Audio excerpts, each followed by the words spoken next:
Hello and welcome back to the office. This is Eric. It is Tuesday morning, September 8th, about 10:10.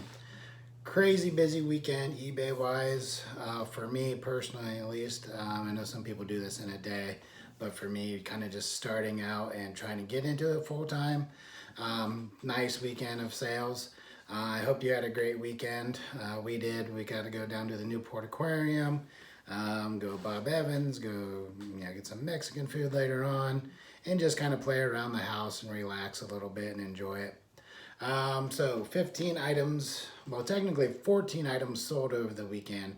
A 15th one was paid for, even though it sold back on August 30th. So we'll start with that one. First, none of it's going to be in hand also. It's just kind of going to go rapid pace. First thing is a 2-on-E14 Jimmy Garoppolo Topps rookie card, number 432. I paid 70 cents for this card at the Warsaw card show back in March, April, probably April, end of April or so. And it only sold for $1.39. I only had 70 cents into it, so not a big deal. One of those things that you think it's worth more at the time instead of looking it up. It was one of those where I could pick 10 cards for $7. Moving on, still football related. Cleveland Browns, Baker Mayfield, Color Rush jersey, Nike size medium. Found this at Goodwill for $4.59. It was perfect except for one corner of the nameplate. So it'd be the lower right hand corner. It was starting to come loose, so I had my mother-in-law sew that corner, and then she reinforced the other corners. Sold for $23 over the weekend. Something else coming up. 2000 Radica Buckmasters Deer Hunting 2 electronic handheld game. Radica and Tiger Electronics games, they sell. So if you can find them pretty cheap, pick them up. Bought this at Goodwill for $1.99 and sold it over the weekend for $15.99. Moving on, something I got from back home. It's actually my sister's. A lot of 2 strawberry shortcake PVC miniature figures, apricot and butter cookie. They're only little figures about this big. When they were original and new, they were still scented. Apricot, you can still smell a little bit of it. Sold for $8 over the weekend. And everything that's my sister's, I am splitting it with her. So she didn't give me permission to sell it, but since it was still back at mom and dad's house, I assumed she didn't want it. So I sold it. So she will get half of whatever, net profit. Another thing, 1997 Tiger Electronics Fishing Champion electronic handheld game tested. Found this at a garage sale a week and a half ago. Actually, I had a friend with me and I had bought that castle puzzle that was in the last video. And I was basically walking out when he said, hey, is this worth anything to you? Picked it up for $1, sold it for $9.99 over the weekend. Next thing, actually sold while I was listing other stuff. So like I had about an hour listing session the other night, maybe an hour and a half.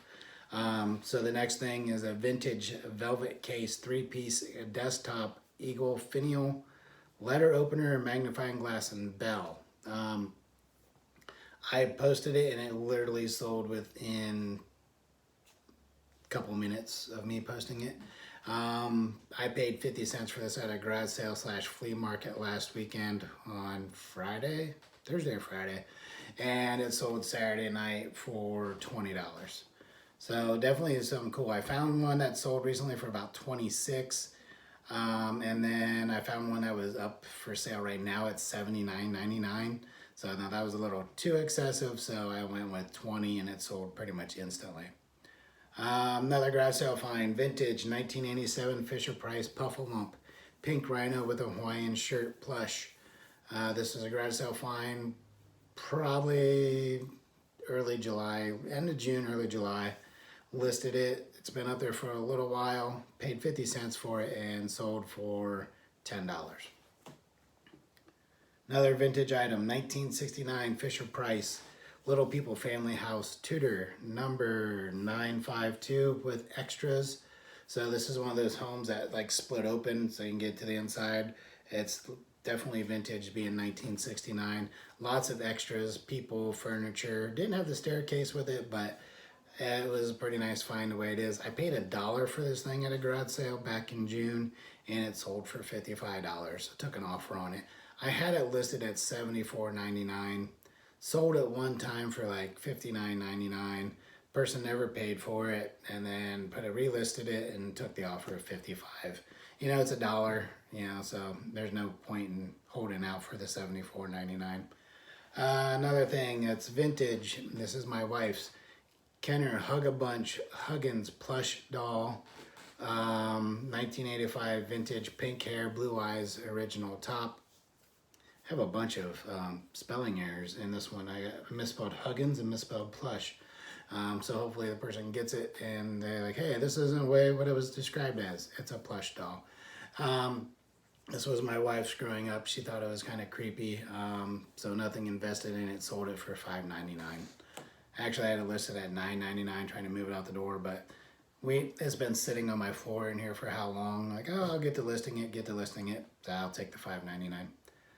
All right, out of the Hot Wheels Monster Jam deal where I bought 37 of them for $50.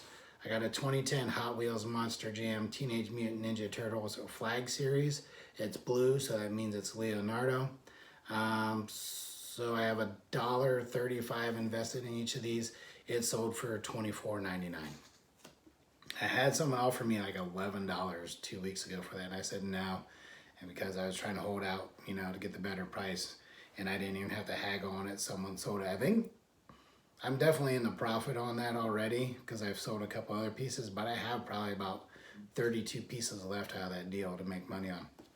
Another item, this came from my wife's aunt. She had it in her closet. She's like, she knows I sell on eBay. She just gave it to see if I could sell it. So I don't know if we're going to split profit on this or anything or take a percentage. This is a Coca-Cola Franklin Mint stained glass Victorian hotel. Vintage. It's like 6x6x5 little stained glass thing. You plug it in and it's really nice, except for one panel on one side. This little rectangular red panel has a crack and it's still intact, but you can see there's light comes through it. Sold that for $32.49. And she gave me another piece. She gave me the general store. That one's like pristine, but this one, since it was broken, I reduced the price. It was at $44.99. Someone gave me an offer of $25. I gave the counter offer of $32.49. Another Tiger Electronics game, 1996 Copycat Junior, purple, tested and working. Paid $1.99 for it. Sold it for $9.99. That was a Goodwill pickup on my I-75 Goodwill trip where I went from Salina to Wapakoneta to Sydney to Pickwood to Troy down to the outlets in Dayton. Okay. Some cars. A Chevelle. It's a Maisto 1/18 1972 Chevrolet Chevelle SS 454 convertible, die-cast red and white in original box. Sold it for $18.25. Definitely in the profit on the Chevelles. I was originally invested of $21.64 per Chevelle. I've made that all out, you know, making money in the profit. Helped my friend out sell off his collection. Moving on from there. Same guy bought the next one, 1995 Jeff Gordon Racing Champions, 1/24 die-cast replica, new in-box. This was a garage sale pickup. Same day I picked up the Fishing Champions, same town and everything, and paid $2.50 for it and sold it for $8.75. Once again, I thought it was going to be worth more because it was Racing Champions and it was Jeff Gordon, like his early years. Just, you know, it was only worth about $9.99. I took the offer of $8.75 since the guy bought the Chevelle as well. And last item, vintage Fisher Price cash register number 926 with 5 coins, vintage and working. This one took a little while because I had to kind of take it apart. Someone had shoved a bunch of like playing cards down in it, and instead of using the coins, they used checkers. And then when I got it apart, it took about like 5 things to line up and then set it together, then get the screws into it. So I paid $2 for it at a garage sale a couple weeks ago. Sold it for $10. get it off the shelf. Between that and the house, it's going to open up some shelving for me. Definitely going to make some more space. Good weekend overall. Like I said, I hope things keep moving on. As of now, as through the 7th, I have 26 items sold. If this keeps up, it will definitely be a record month in items sold, and hopefully gross and net profit, but we're crossing our fingers on that. Other than that, we will be back. I got some stuff to post, and then I'm going to be working on some consignment deals with some friends as well. I don't know if they're going to want those recorded or not, or just me do it and then, keep their, even though you don't know who they are, keep their product off of YouTube. All right, so I'll let you go. See you later. Bye.